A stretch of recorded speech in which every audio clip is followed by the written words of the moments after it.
what's up, y'all? We're back here with the Aaron podcast. I'm here with my special guest and really close friend, Terica Marie, as we all call her, T Marie. Hey. So Thanks what's up? for So we're having just me. going to get right into it. Talk about your upbringing, what got you into film and music, and what got you through that.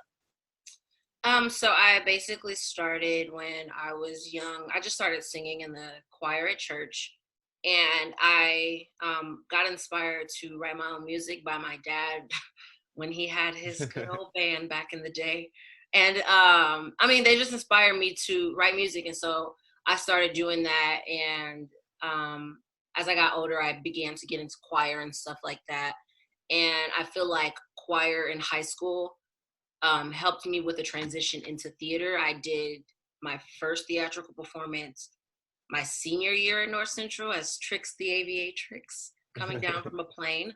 Anyway, but then after that, I ended up moving forward and deciding to pursue that with a degree for school, and I've fallen in love with it ever since. Dang, that's dope. So obviously I know you, but for someone that doesn't know you, talk about some of the things that you're into, especially when it comes to music and certain projects that you've done, certain highlights that you've done just throughout school. Because obviously we were in the same choir in 8th grade, and then some people are just better than others. Some people can and can't sing. I'm in that section that can't sing. So I mean, you can. It just take a little practice. I'm not sure if you can help me out. We'll see. We keep you in the bass section. That's what we'll do. Yeah, just keep me in the bass section. We'll be all right. Good.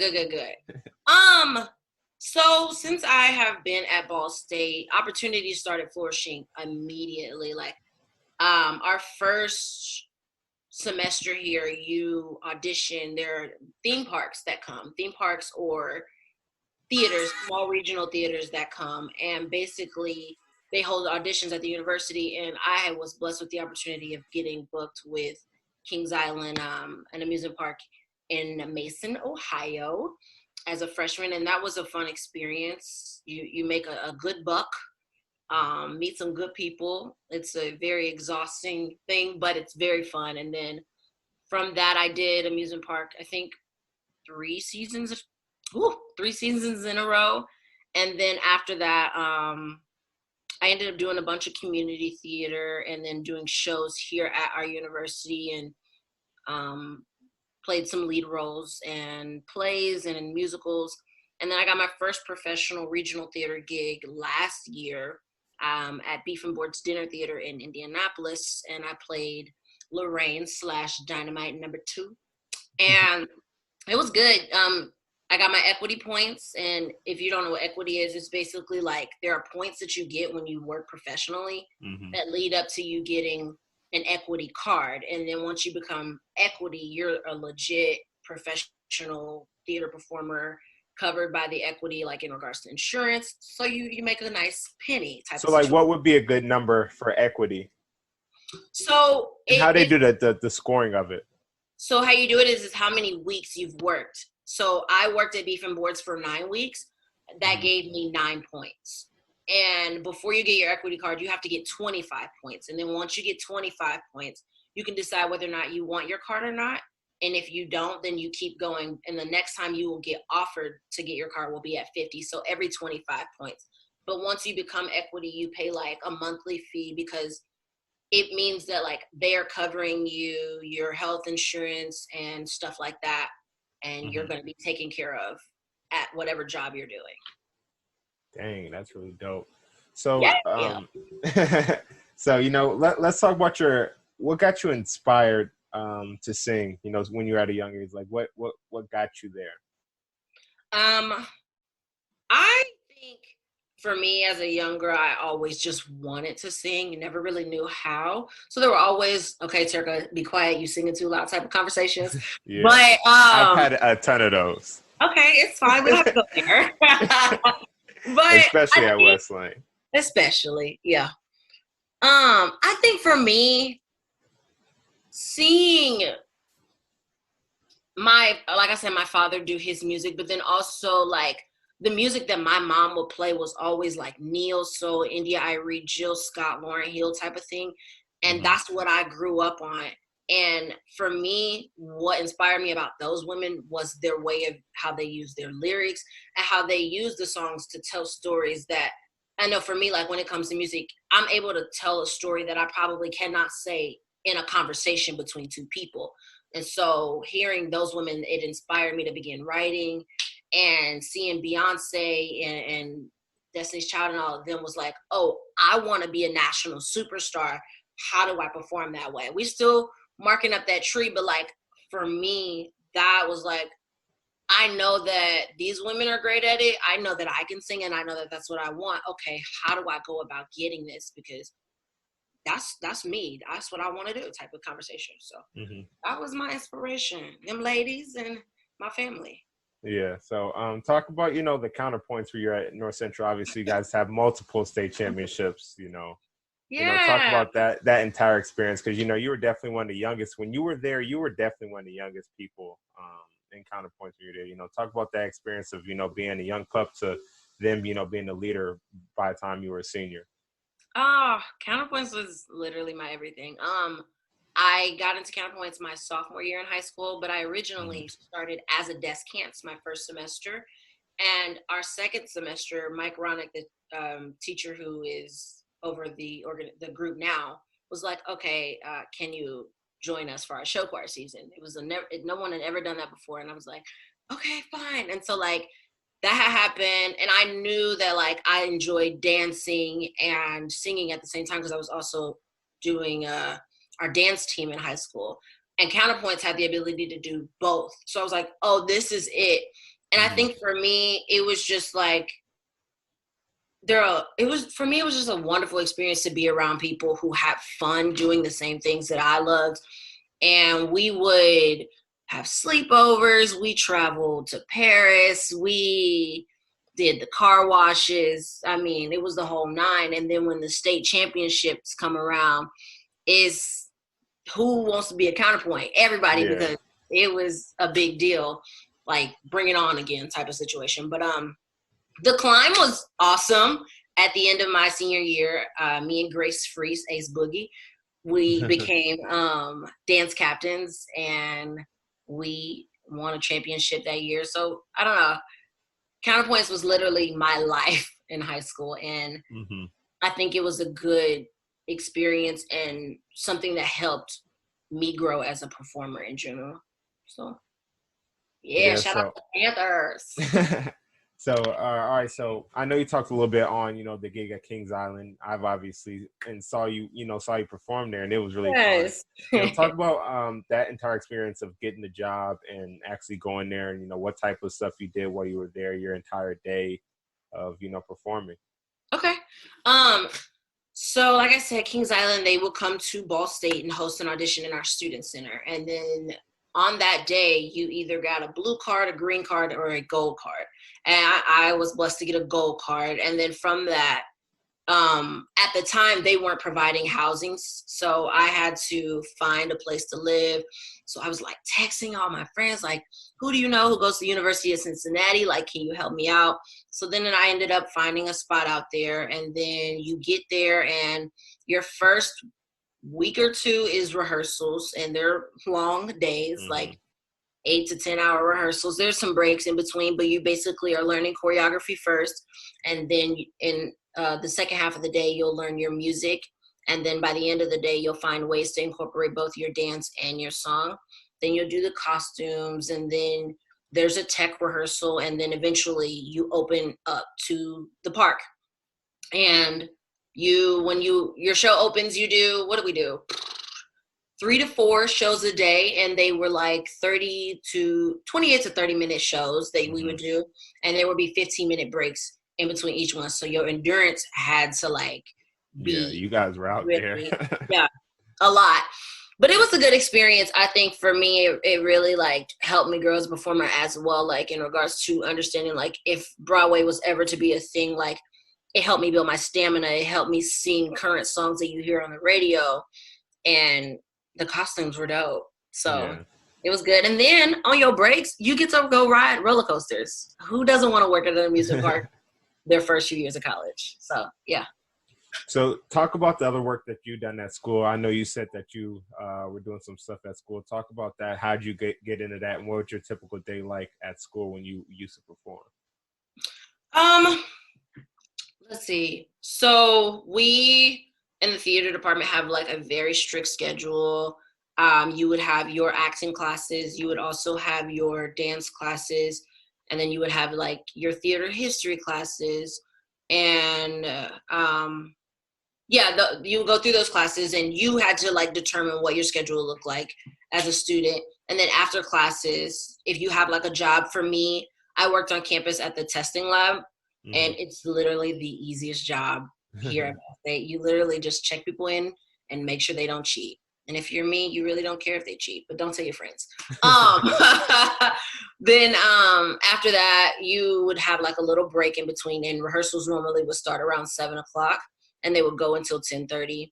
And when rehearsals normally first start, there's just table reading where you all read through the play and learn who the characters are. And then eventually it grows into like memorizing your lines off book. Then you do the blocking, and then you put it all together. And then from your rehearsal space, we would move over to the actual theater and rehearse for a few weeks there, do a tech rehearsal, and then we would put on the shows and hair and makeup and lights and everything. So you had to like balance doing your homework and rehearsals at the same time, and also trying to make money. And it's a case to juggle, but like once you get the hang of it, it's just like, oh, I am a full-time student and a performer. I can do both type of situations. So that was what it looked like for us a lot. Dang. So, how was it? Was it really tough, balancing the two between school and performing? It was, especially our sophomore year, because sophomore year was the year that our professors have modeled modeled our like program to where each year brings out a different side of you. And sophomore year, it's the part where you are being taught to become vulnerable and allow yourself to open up to your peers and the world around you. So therefore you can discover what characters' lives are like. And I think for us, that year was a very emotional year because we were learning stuff about ourselves, but like you eventually figure out the balance and you understand, okay, tonight I'm going to cry. Tomorrow I'm going to eat a pizza. And then the next day I'm going to go put on a show. Like, it is hard, but if you love it the way that I believe that the people in our department do and the way that I do, nothing's going to keep you from successfully accomplishing what you do, because I signed up for this. So if I was to not go through with it, that means I need to change my major. But yeah. Sure. So what other work do you plan on in the future? We all know you are a senior and this is it. What do you have planned for the future? So, as of now, I am in the works of signing with a management company.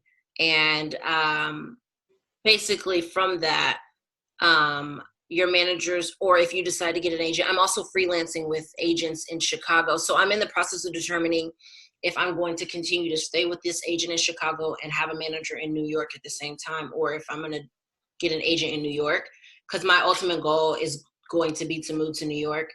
But basically from that, my managers will get me in different rooms with different casting directors and agents, and I will be doing auditions and hopefully be booking. So therefore, both me and the people representing me will get some change in their pocket.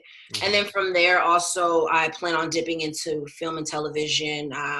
That's what we're doing with our LA experience, working to find ways to get into that area.